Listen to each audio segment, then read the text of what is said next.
শুনে ভাগ্যে মিলে না হলে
আমি এখন আর কি করবো রে ভাই?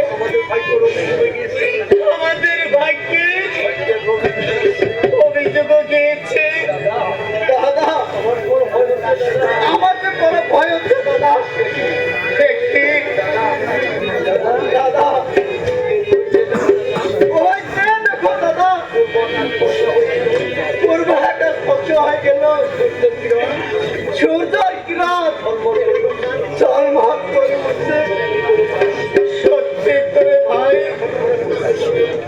এখন আমরা কোথায় চলে যাব ভাই?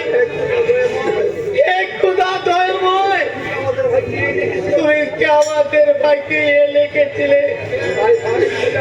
ভাই ভাই ইব্রাহিম, তোমরা এই বৃক্ষ তলে আরেকটি দিন লুকিয়ে থাকবো রে ভাই। আবার যখন রাত্রি হবে আবার আমরা পথ চলবো রে ভাই।